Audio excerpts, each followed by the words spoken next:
ಒಮ್ಮೆ ಒಂದು ಕಾಲದಲ್ಲಿ ಒಂದು ಹಳ್ಳಿಯಲ್ಲಿ ರಮೇಶ್ ಎಂಬ ಒಬ್ಬ ಯುವಕ ಇದ್ದ. ಅವನ ಜೀವನ ಪ್ರಾರಂಭವೇ ಸಂಕಷ್ಟಗಳಿಂದ ಕೂಡಿತ್ತು. ವಿದ್ಯಾರ್ಥಿಯಾಗಿದ್ದಾಗ ಪರೀಕ್ಷೆಗಳಲ್ಲಿ ವಿಫಲ, ಉದ್ಯೋಗ ಹುಡುಕಿದಾಗ ನಿರಾಕರಣೆ, ಸ್ನೇಹಿತರ ಅವಮಾನ, ಮನೆಯವರ ನಿರಾಸೆ ಇವೆಲ್ಲವನ್ನು ಕೂಡ ಅವನು ಅನುಭವಿಸಿದ. ಮನೆಯವರು ನಿರೀಕ್ಷೆಯನ್ನ ಕಳೆದುಕೊಂಡ್ರು. ಜೀವನವೇ ಅನಗತ್ಯ ಅನ್ನುವಷ್ಟು ನೋವು ರಮೇಶ್ ಅನುಭವಿಸಿದ. ತದನಂತರ ಇದರ ಪರಿಹಾರಕ್ಕಾಗಿ ಪೂಜೆ, ಜಪ, ದೇವಸ್ಥಾನ ಅಂತೇಳಿ ಆ ದೇವಸ್ಥಾನ ಈ ದೇವಸ್ಥಾನ ಅಂತೇಳಿ ಓಡಾಡ್ತಾನೆ ಇದ್ದ. ಆದರೆ ಕೊನೆಗೊಂದು ದೇವಸ್ಥಾನಕ್ಕೆ ಹೋದಾಗ ಅಲ್ಲಿ ಭಗವದ್ಗೀತೆಯ ಪ್ರವಚನ ನಡೀತಿತ್ತು. ಕೆಲವೊಂದು ಗಂಟೆ ಅಲ್ಲಿ ಕುಳಿತು ಭಗವದ್ಗೀತೆಯ ಪ್ರವಚನವನ್ನು ಕೇಳಿದ ರಮೇಶ್, ಅವನ ಒಂದು ಮನಸ್ಸಿನಲ್ಲಿ ಒಂದು ಚಿಗುರು, ಭರವಸೆಯ ನಂಬಿಕೆಯ ಚಿಗುರು ಬೆಳೀತಾ ಹೋಯಿತು. ಒಂದಲ್ಲ ಒಂದು ದಿನ ನಾನು ಕೂಡ ಗೆಲ್ತೀನಿ ಅನ್ನೋ ಒಂದು ಭಾವನೆ ಅವನಲ್ಲಿ ತಾಳಿತು. ಭಗವದ್ಗೀತೆಯ ಪ್ರವಚನಗಳು, ಉಪದೇಶಗಳು ಅವನ ಮನಸ್ಸಿನಲ್ಲಿ ಅಚ್ಚಳಿಯದೆ ಉಳಿದು ಹೋಯಿತು. ಭಗವದ್ಗೀತೆಯನ್ನ ಪ್ರೇರಣೆಯಾಗಿ ಇಟ್ಟುಕೊಂಡು ರಮೇಶ್ ಮತ್ತೆ ತನ್ನ ಈ ಜೀವನದ ಹೋರಾಟದಲ್ಲಿ ಎದ್ದು ನಿಲ್ಲಕ್ಕೆ ಪ್ರಯತ್ನ ಮಾಡ್ತಾನೆ. ರಮೇಶ್ ಹೋರಾಟ ಬಿಡಲಿಲ್ಲ. ಗೆದ್ದೇ ಗೆಲ್ಲುತ್ತೇನೆ ಅನ್ನೋ ವಿಶ್ವಾಸ ಅವನಲ್ಲಿ ಬೆಳೀತಾ ಹೋಯಿತು.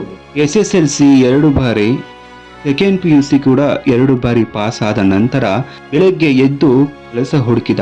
ಸಂಜೆ ನೈಟ್ ಟೈಮ್ ಎಜುಕೇಶನ್ ಅಂತ ಹೇಳಿ ಡಿಗ್ರಿಯನ್ನು ಕೂಡ ಓದಲಿಕ್ಕೆ ಪ್ರಾರಂಭ ಮಾಡ್ದ.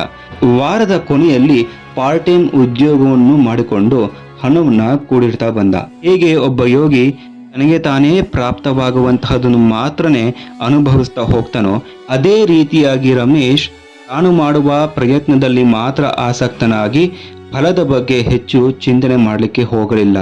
ಮುಂದೊಂದು ದಿನ ನನಗೂ ಒಂದು ಜಯ ಸಿಗುತ್ತೆ, ನನಗೂ ಒಂದು ಸಮೃದ್ಧಿಯ ಜೀವನವನ್ನ ನಾನು ಕೂಡ ಮಾಡ್ಬೋದು ಅನ್ನೋ ಭರವಸೆಯಿಂದ ತಾನಂದುಕೊಂಡ ಕೆಲಸವನ್ನ ಅಚ್ಚುಕಟ್ಟಾಗಿ ನಿರ್ವಹಣೆ ಮಾಡ್ತಾ ಹೋದ. ಆದರೆ ಕಾಲ ಪ್ರವಾಹದಿಂದ ರಮೇಶ್ ಅಂದುಕೊಂಡ ಆ ದಿನ ಬಂದೇ ಬಿಡ್ತು. ಒಂದು ದಿನ ಆತನಿಗೆ ಒಂದು ಚಿಕ್ಕ ಕಂಪನಿಯಲ್ಲಿ ಮಾರಾಟದ ಕೆಲಸ ಸಿಕ್ಕಿತು. ಮೊದಲ ತಿಂಗಳಲ್ಲಿ ವಿಫಲವಾದರೂ ಆತನು ಅಲ್ಲಿಯೂ ಕೂಡ ಧೃತಿಗೆಡದೆ ಈ ಜೀವನವನ್ನ ಕಲಿಯಲಿಕ್ಕೆ ಅವನು ಹಂಬಲಪಟ್ಟ. ವರ್ಷ ಕಳೆದಂತೆ ಆತನು ಕಂಪನಿಯ ಅತ್ಯುತ್ತಮ ಮಾರಾಟಗಾರ ಅಥವಾ ಪ್ರತಿನಿಧಿ ಅಂತ ಹೇಳಿ ಹೆಗ್ಗಳಿಕೆಗೆ ಪಾತ್ರನಾದ. ಇಲ್ಲಿಂದ ಅವನ ಹಾದಿ ಬದಲಾಗ್ತಾ ಹೋಯಿತು. ಆತನು ತನ್ನ ಸ್ವಂತ ಉದ್ಯಮವನ್ನ ಆರಂಭ ಮಾಡ್ದ. ಆರಂಭದಲ್ಲಿ ನಷ್ಟ, ವಿಫಲ ಅನ್ನೋ ಭೂತ ಮತ್ತೆ ಅವನನ್ನ ಹಿಡ್ಕೊಂಡ್ರೂ ಕೂಡ ಅವನು ಸೋಲಿಲ್ಲ. ಮತ್ತೆ ಕಲಿತ, ಮತ್ತೆ ಪ್ರಯತ್ನ ಪಟ್ಟ. 10 ವರ್ಷಗಳ ಹಿಂದೆ ದುಡ್ಡು ಇಲ್ಲದವನಿಗೆ ಈಗ ಕೋಟಿ ರು ಮೌಲ್ಯದ ಕಂಪನಿ ಅವನ ಕೈಯಲ್ಲಿದೆ. ಅವನೊಳಗಿನ ಒಳಧ್ವನಿ ಮತ್ತೆ ಮತ್ತೆ ಗೀತೆಯ ಶ್ಲೋಕವನ್ನ ಉದ್ಗರಿಸ್ತಾ ಇತ್ತು. ಸಫಲತೆ, ವಿಫಲತೆ, ಜಯ, ಅಪಜಯ, ಲಾಭ, ನಷ್ಟ ಈ ದ್ವಂದ್ವಗಳಲ್ಲಿ ಸಮಭಾವವನ್ನ ಹೊಂದಿ ಕೆಲಸವನ್ನ ನಿರ್ವಹಣೆ ಮಾಡ್ತಾ ಹೋಗ್ತಾ ಇದ್ದ. 10 ವರ್ಷಗಳ ಶ್ರಮದ ನಂತರ ಅಜ್ಞಾನದಿಂದ ಜ್ಞಾನಕ್ಕೆ, ಬಡತನದಿಂದ ಸಮೃದ್ಧಿಗೆ, ಅವಮಾನದಿಂದ ಗೌರವಕ್ಕೆ ರಮೇಶ್ ಪಾತ್ರನಾದ. ಭಗವದ್ಗೀತೆಯಲ್ಲಿಯೂ ಕೂಡ ಶ್ರೀಕೃಷ್ಣ ಇದನ್ನೇ ಹೇಳಿದ್ದು, ಕರ್ಮಣ್ಯೇವಾಧಿಕಾರಸ್ತೆ ಮಾ ಫಲೇಷು ಕದಾಚನ ಆ ಕರ್ಮ ಫಲ ಹೇತುರ್ಬೋರ್ ಮಾತೇ ಸಂಗೋಸ್ತ್ವ ಕರ್ಮಣಿ. ಕರ್ಮವನ್ನು ಮಾಡುವುದರಲ್ಲಿ ಮಾತ್ರನೇ ಮನುಷ್ಯನಿಗೆ ಹಕ್ಕಿದೆ, ಆದರೆ ಕರ್ಮದ ಫಲದಲ್ಲಿ ಅಲ್ಲ. ಕರ್ಮ ಮಾಡಬೇಕಾದ್ರೆ ನಮ್ಮ ಹಿಡಿತ ಇರುತ್ತೆ, ಅದರ ಫಲದಲ್ಲಿ ನಮ್ಮ ಕಂಟ್ರೋಲ್ ಇಲ್ಲ ಅನ್ನೋ ಒಂದು ತತ್ವವನ್ನ ರಮೇಶ್ ತಿಳಿದುಕೊಂಡ.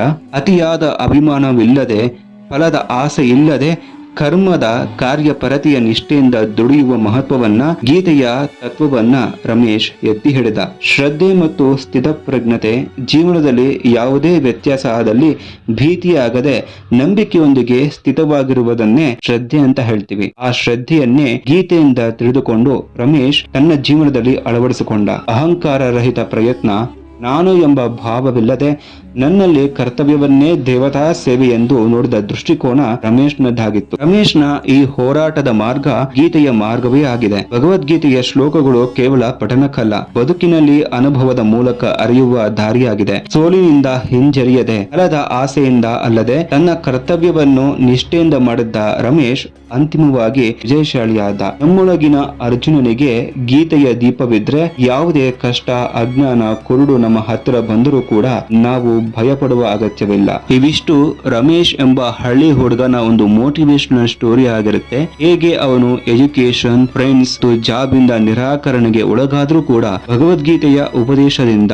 ಹೇಗೆ ಅವನು ತನ್ನ ಜೀವನದಲ್ಲಿ ಪ್ರೇರಣೆಯನ್ನ ಪಡೆದುಕೊಂಡು ವಿಜಯಶಾಲಿಯಾದ ಅನ್ನೋ ಒಂದು ಮೋಟಿವೇಶನಲ್ ಸ್ಟೋರಿ ಆಗಿರುತ್ತೆ. ಮುಂದಿನ ವಿಡಿಯೋದಲ್ಲಿ ಇಂತಹದೇ ಒಂದು ಮೋಟಿವೇಶನಲ್ ಸ್ಟೋರಿಯೊಂದಿಗೆ ನಾನು ಬರ್ತೀನಿ. ಮುಂದಿನ ವಿಡಿಯೋದಲ್ಲಿ ಭೇಟಿಯಾಗೋಣ. ಕೃಷ್ಣ ಅರ್ಪಣಮಸ್ತು.